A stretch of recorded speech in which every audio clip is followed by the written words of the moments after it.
Quando em cativeiro te levaram de Sião e os teus sacerdotes prantearam de aflição, foi como morrer de vergonha e dor.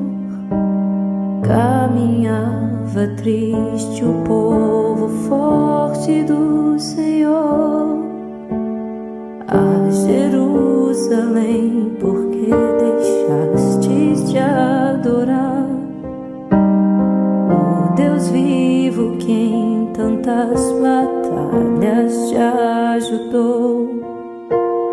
Chora, Israel, num lamento só. Talvez Deus se lembre do bichinho de Jacó. Chora, Israel, Babilônia não é teu lugar. Clama ao teu Deus e Ele te ouvirá. Do inimigo te libertará.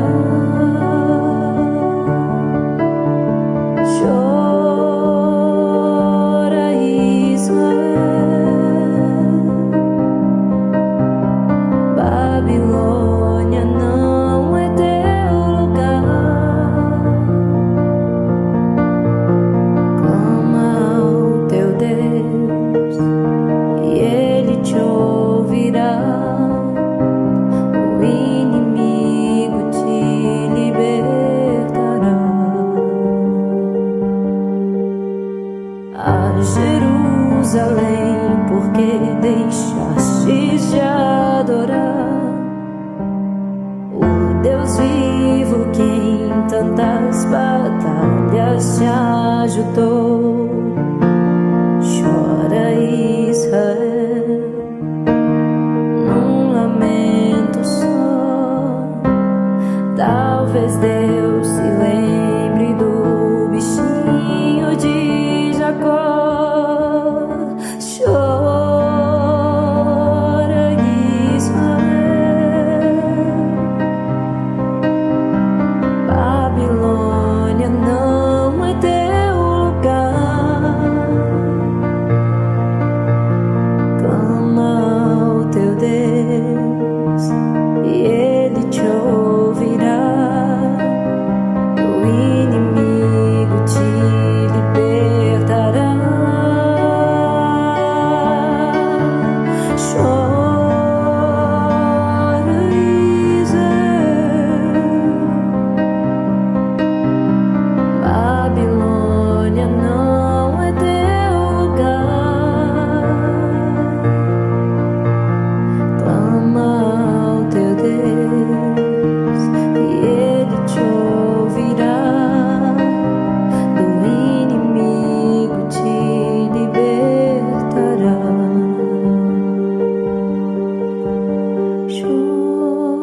Chora, Israel, Babilônia não é teu lugar.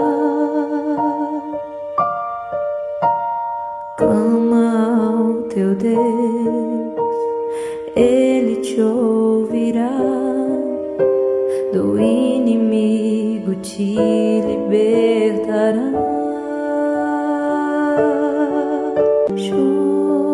Chora, Israel, Babilônia não é teu lugar.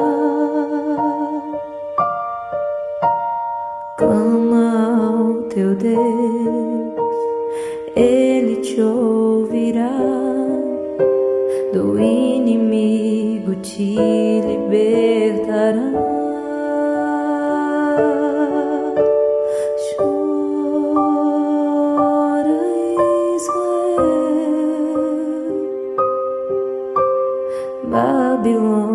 Babilônia não